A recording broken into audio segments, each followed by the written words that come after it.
असीं इन वक़्तु मौजूदु आहियूं सिंध जे उन सुगड़ जंहिं सिंध जे कुंड कुड़िछ में कचरियुनि ज़रिए लोक अदब जा ॾिया रोशन कया आहिनि ऐं ख़ूब नालो कमायो आहे।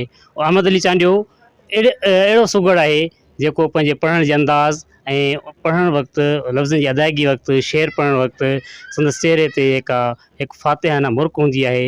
उन सबबि बि अहमद अली चांडियो सभिनी सुगड़नि में मुनफ़रिद आहे ऐं सभिनि खे वणंदड़ आहे ऐं जंहिं बि कचहरी में जंहिं महफ़िल में हूंदो आहे उन महफ़िल जो मोर हूंदो आहे ऐं सभिनी जी नज़रनि जो मर्कज़ अहमद अली हूंदो आहे। अहमद अली चांडियो उहो सुगड़ आहे जंहिं सिंध में सवे सुगड़ जेको आहे न पैदा कया आहिनि ऐं सवे सुगड़नि खे लोक अदब जी सिख्या ॾिनी आहे। इन लोक अदब जे रस्ते ते पंहिंजे पुराणे जेको लोक ख़ज़ानो आहे उन खे सहेड़े करे उन्हनि ॿियनि सुगड़नि ते मुंतकिल ॿियनि जेके पंहिंजे शागिर्दनि ज़रिए मुंतकिल कयो आहे ऐं असां जेको हीउ सदरी ख़ज़ानो जेको आहे उनखे बचायो आहे ऐं उहो उनजे फैलाव लाइ भरपूर किरदारु अदा कयो आहे। अहमद अली चांडियो जो हिकिड़ो ॿियो तारुफ़ बि आहे। जॾहिं खां हीउ कराची में शिफ्ट थियो तॾहिं खां कराची जहिड़े मसरूफ़ तरीन शहर में कचहरियुनि जो सिलसिलो शुरू कयो।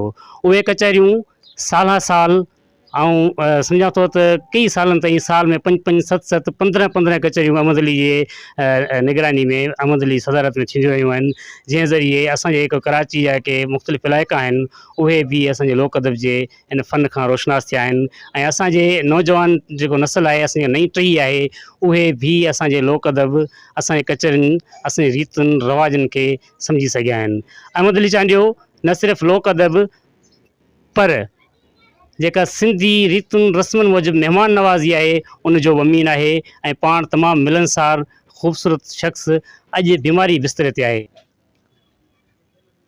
जी जीअं त तक़रीबन 2 महीननि जे लॻभॻि मूंखे इहा तकलीफ़ थी आहे, बीमार थियो आहियां।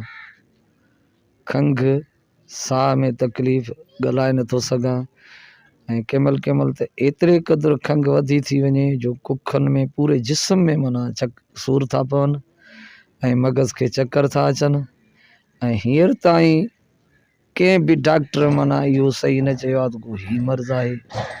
जीअं त हेॾां मेराण सेंटर आहे, दाबेची मार्केट में 2 कोर्स उतां वरिता आहिनि, काठोड़ में हिकु अस्पताल आहे उतां 3 कोर्स वरिता, कालनेठ असां जना अस्पताल वियासीं उते बि जेको 5 ॾींहंनि जो दवा ॾिनऊं ऐं चयूं त इहा दवा खाई ऐं टेस्टूं जेतिरे ताईं अचनि ऐं पोइ तव्हां अचो।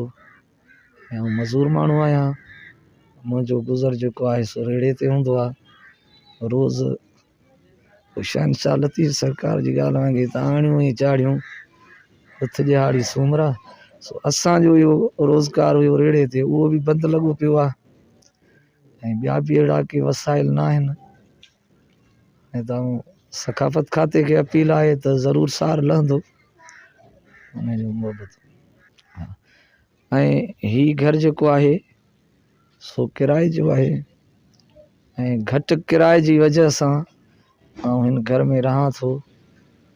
जे न त हीउ घर रहण जे क़ाबिल न आहे। घर जी हालत तव्हां ॾिसो था। साईं अर्ज़ी आहे त लॻभॻि उस्ताद खे 1.5 महीनो थी वियो आहे। सचल जे मेले खां पोइ जीअं आयो आहे तीअं आहिस्ते आहिस्ते खंघि, सीने में तकलीफ़ ऐं ॿियूं कमज़ोरी ऐं ॿुॾी वञणु ऐं वक़्तु न हली सघणु इहे मसइला हिन सां रहिया आहिनि।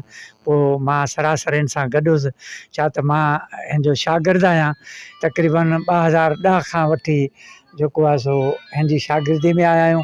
मूं हिन वटां जेको हासिलु कयो आहे ऐं उहो मूंखे फ़ख़्रु आहे त मूं काफ़ी कुझु हासिलु कयो आहे ऐं असांजूं दुआऊं आहिनि त साईं जन जल्दी सहतियाब थियनि। बाक़ी हर मरहले में आउं हिन सां गॾु हुउसि, हर टेस्ट में हर डॉक्टर वटि मुख़्तलिफ़ निजी डॉक्टरनि वटि वियासीं पर अञा ताईं को ख़ातिर खां फ़ाइदो न थियो आहे।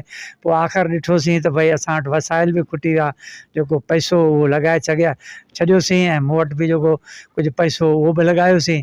पोइ आख़िर जना जो रुख़ कयोसीं। जना वियासीं त जना वारनि जेको आहे 5 ॾींहंनि जो कोर्स ॾिनो ऐं टेस्टूं ऐं एक्सरे वग़ैरह कयूं। उन चयो त 5 ॾींहंनि खां पोइ मोटी अचिजो, पोइ वरी असां चेक कंदासीं। जेकॾहिं दाख़िल जहिड़ो हूंदो त दाख़िल कंदासीं या दवा जहिड़ो हूंदो त दवा कंदासीं। पर असांखे अञा को अहिड़ो ख़ातिर खा इलाजु नथो लॻे ऐं ना ई को अहिड़ो फ़ाइदो महसूस थो थिए। ऐं पैसे जे लिहाज़ सां, माली हालात जे लिहाज़ सां असां वटि ऐं उस्ताद वटि हींअर बिल्कुलु ईअं सम्झो त 2 वेले जो अटो बि न आहे। उन लाइ असां जेके इलाक़ाई असांजा मौजूद आहिनि उन्हनि खे बि दरख़्वास्त आहे ऐं ख़ासि करे सकाफ़त खाते ऐं सिंध हुकूमत खे दरख़्वास्त आहे त हीअ जेके अदब जा ख़ज़ाना आहिनि ऐं जिन अदब खे सहेड़े दुनिया ताईं पुॼाइनि था, हर ख़ुशी हर जॻह ते ही सूफ़ियत जो पैगाम ॾेई, मैसेज ॾेई दुनिया खे रोशनास था कनि। मुंहिंजा साईं जीअं त असांजो साईं अहमद अली साहब तक़रीबन उनखे महीने खां 1.5 महीनो थी वियो आहे जेको प्राइवेट अस्पतालनि मां असां इलाजु करायो आहे। पर असीं कल्ह वरी जनाह जो रुख़ कयोसीं, उतां बि ॼण त बेयारो मददगार थी ऐं मोटी आयासीं। ऐं असां वटि एतिरी माली मदद कोन्हे जो उनजो कंहिं सुठे डॉक्टर वटि या कंहिं सुठी जाइ ते पंहिंजो इलाजु कराए सघे। तंहिंजे करे असीं सभिनी इदारनि खे इहो चवंदासीं, गुज़ारिश कंदासीं सकाफ़त खाते सिंध खे ख़ासि तरह त उहे असांजे हिन भलोड़ सुघड़ सिंध जो असासो उनजी जेको आहे सो माली मदद कई वञे। जीअं त हिन महिल साईं जन जो रेढ़ो हलाए थांवनि जो ऐं उन ते गुज़रान कंदा आहिनि। छा साईं जन बैत वांगुरु त आणीन ऐं चाढ़ीन ॾुथ ॾिहाड़ी सूमरा सथा कयो सैयद चए साऊं सुकाइन मंझां लंब लतीफ़ चवे चावर कयो चाढ़ीन तुंहिंजा पुला न पाड़ीन उमर आराड़िन। साईं अहमद अली चांडियो सुगड़ सिंध जो तमामु वॾो असासो जंहिं केतिरा ई शागिर्द पैदा कया ऐं तमामु सिंधी सकाफ़त कल्चर जे लाइ तमामु बहितरीनु ऐं शाहकार कमु कयो आहे। उहो मुफ़लसी वारी ज़िंदगी गुज़ारे पियो, बीमारी में मुब्तला आहे। घर में असां आया आहियूं त गुरबत जो जान आहे।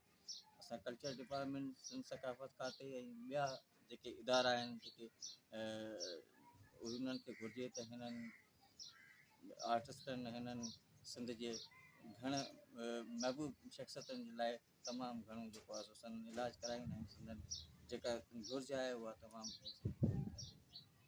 साईं अहमद अली चांडियो साहिबु जेको आहे न उनखे असीं सिंध जो असासो सम्झूं था ऐं हुन ही अनमोल माण्हू ही तारीख़ में तमामु घटि पैदा थियनि था। असांजी सुघड़ जेको असां वटि सिन्फ़ आहे उनजो ही हिन जा माना सवें 50 या 20 या 30 या 100 सवें हुनजा शागिर्द हिते मौजूदु आहिनि जेके हिन असांजी ॿोली ऐं तहज़ीब ऐं सकाफ़त जो जेको हिकिड़ा ओञाण आहिनि जेके उनजे लाइ सॼो ॾींहुं जेको आहे जेके बि इवेंट आहिनि पूरे सिंध में न सिर्फ़ु कराची में पर मीडिया जे जेके सिंधी TV चैनल आहिनि उनखां अलावा हिते सियासी समाजी प्रोग्राम थियनि था उन में हू पंहिंजी सिंधी ॿोली कल्चर तहज़ीब जे लाइ बाक़ाइदे हर जॻह ते अॻभरा आहिनि। ऐं असीं सम्झूं था त हिन जो जेको ख़ासि तौरु इलाजु आहे बुनियादी तौरु हिन जो इशू आहे इलाजु हिन जी तबियत इंतिहाई नासाज़ आहे। असीं कल्चर डिपार्टमेंट खां ख़ासि तौर ते इहा गुज़ारिश था कयूं सेक्रेटरी कल्चर खां मिनिस्टर ऑफ कल्चर साईं जिन खां शाह साहिब खां इहा गुज़ारिश था कयूं त हीउ सिंध जो हिकिड़ो असासो आहे इन जो फ़ौरन सुठे हिकिड़ी सुठी अस्पताल में इलाजु न सिर्फ़ु इलाजु करायो वञे पर महाना बुनियादनि ते हिन जी माली सहायता बि थियणु खपे छाकाणि त हीउ इंतिहाई मुफ़लिस ग़रीब माण्हू जेको पंहिंजे हिकिड़ो ग़रीब परवर बि आहे पर ग़रीब शख़्स जे फिनेंशियल बि हुनजी पोज़ीशन जेका आहे उहा तमामु घटि आहे कमज़ोर आहे। इन्हनि माण्हुनि खे असीं जेकॾहिं जेतिरी बि मदद करे सघूं था हीअ असांजो फ़र्ज़ु आहे असांजे इदारनि जो स्पेशल फ़र्ज़ु आहे। असीं सम्झूं था त साईं जिन जो फिलफोर कंहिं सुठी अस्पताल आगा खान अस्पताल या लियाकत अस्पताल में उनजूं टेस्टूं बि करायूं वञनि उनजो बहितर इलाजु करायो वञे ऐं महाना बुनियादनि ते असीं गुज़ारिश था कयूं हुनजी माली सहायता लाइ बाक़ाइदे हिकिड़ो फंड मुक़ररु कए जीअं हुनजा मसइला हल थी सघनि।